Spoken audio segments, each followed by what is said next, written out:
St. John the Baptist is imprisoned, and his disciples who followed him from place to place said, "What do we do now?" And he said, "I want you to go to this Jesus of Nazareth and ask him, are you the just one, the Messiah, the Mashiach, the anointed one, or should we wait to expect another?"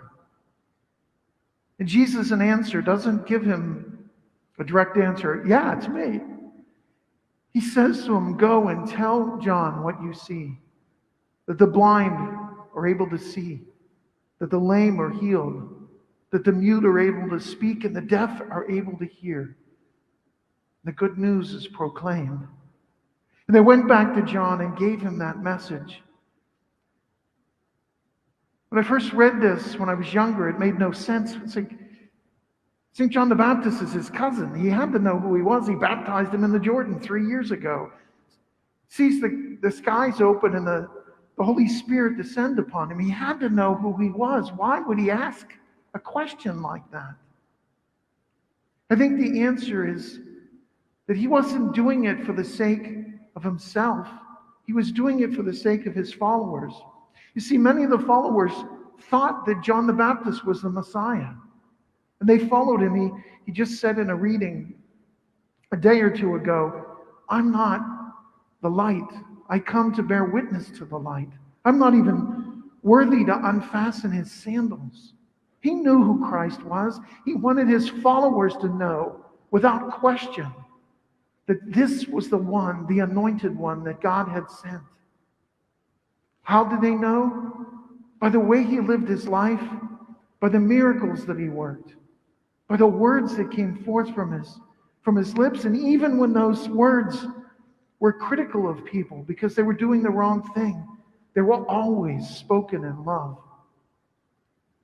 I've told this story before, but it kind of illustrates the point. When I was younger, I had this little block of wood, and it had on it little white pieces of wood scattered on there, and you looked at it, it looked like hieroglyphics. But if you looked at it at an angle, it spelled out the word Jesus. And I just thought it was kind of a cool thing, and I put it in the back window of my car. My mother was up early one morning as I was getting ready to go to work, and she squirted off the car. It had dust on it. She said, "What's that in your back window?" And I said, it's a block of wood that says Jesus. See, if you look at it the right way. She said, "Take it out of there. It's going to cause a wreck. Somebody's going to be staring at that and not paying attention to driving. They're going to run into the back of your car.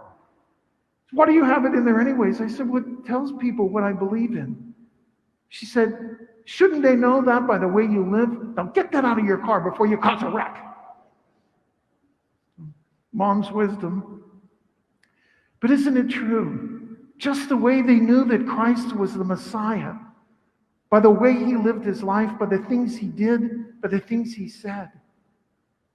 Shouldn't people know that we're Christians by the way we act? Especially in the stress of the pandemic, when people are cramped together, when you can't get out and do the things you want to do, when Christmas is going to be different than any Christmas we've ever celebrated in our entire lives. Where you can't be gathered with all these friends and family. Now, when we're under the most pressure, shouldn't our Christianity shine forth? This is an opportunity to be patient, to be loving, to be understanding, to put up with all of the little things that aggravate us. But to do that, we have to start in prayer, to ask for God's peace.